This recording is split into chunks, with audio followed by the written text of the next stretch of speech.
We are going to look at a titration simulation.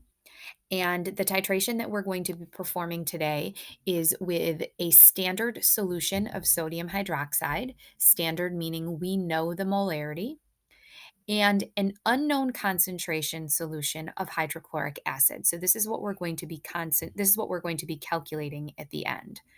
So our burette is holding the sodium hydroxide solution. Our flask is holding the hydrochloric acid. And it does tell us over here to the left that there's 10 milliliters of hydrochloric acid in the solution in the flask. So what we are going to do first is add the indicator.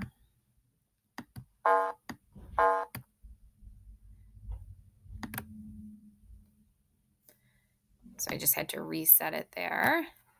I'm going to add the indicator.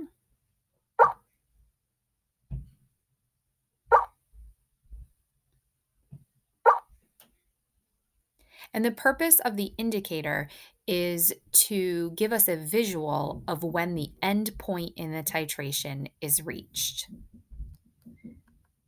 So the end point in the titration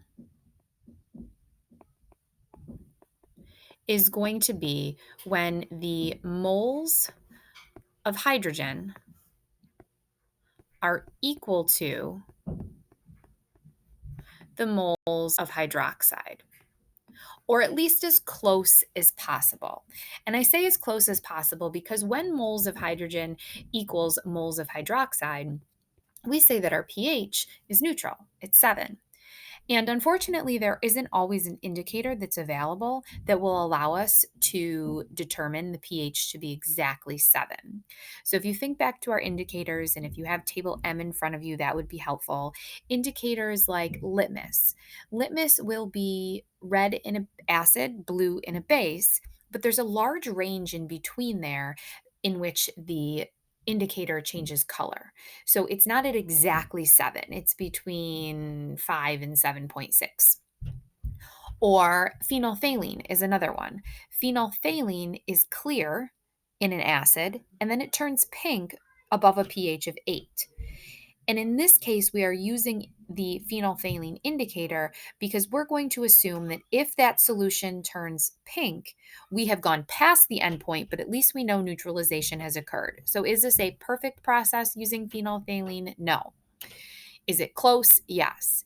If we were in lab, we would have access to bromethymol blue, which is our best indicator of a neutralization reaction, because below a pH of 6, it is yellow, above 7.6, it is blue, and anywhere in between there is green. So using bromethymol blue is actually really helpful because we can get pretty close to 7 if we can observe that green color.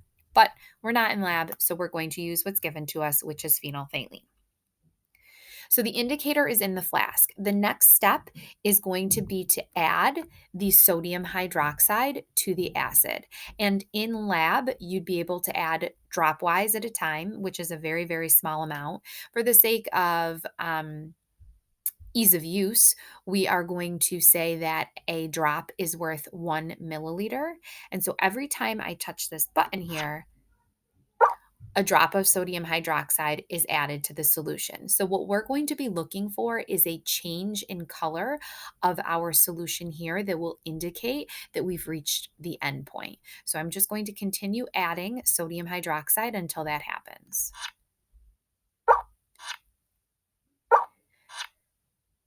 Oh, there it is. You saw it go very, very briefly to that pink color.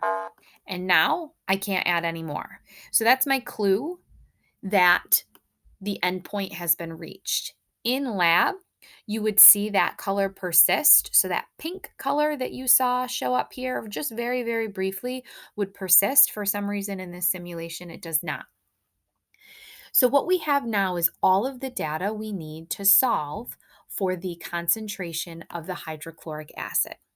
So if you remember, our equation for titration is going to be found in our reference table, and it is MA times VA equals MB times VB, where MA and VA are the molarity of the acid and the volume of the acid, and MB and VB are the molarity of the base and the volume of the base. So it becomes just plug and chug once you have the right answers. So the molarity of the acid is what we're solving for. Okay, so this is what we need to solve for. The volume of the acid we were given in the instructions, we were told that this was 10 milliliters. Now, as far as the base goes, we were also given the molarity of our base. We were told that it was 0.100 molar. The volume of the base, though, is now given to us. We were told that we added 4 milliliters. In the actual lab experiment that you would do in lab, you would actually have to measure it on the burette. Okay, so this is making it a little easier for us because it's telling us that it's 4 milliliters. In lab, you would have to actually measure it. So when we plug that into the equation, we're solving for MA. We have 10 milliliters here for our volume. The concentration of the base we used was 0.1 molar, and the volume of the base that we used was 4.0. So we only want to include the volume of the base that we used, not what was in the burette to begin with. And so if we divide both sides by 10, we are going to get the molarity of our acid, which is going to be 0.04 molar. And if we plug that into our page here, 0.04, and I hit enter. Congratulations! You have correctly identified the concentration of hydrochloric acid. We see that we are correct. Now, we could reset this and do it all over again, but the process would be the same. The only difference would be if the concentration of the acid changes, the volume of the base added would change. The larger the concentration of acid in the flask, the more sodium hydroxide you're going to have to add because you'll need more moles of sodium hydroxide to neutralize what is inside the flask.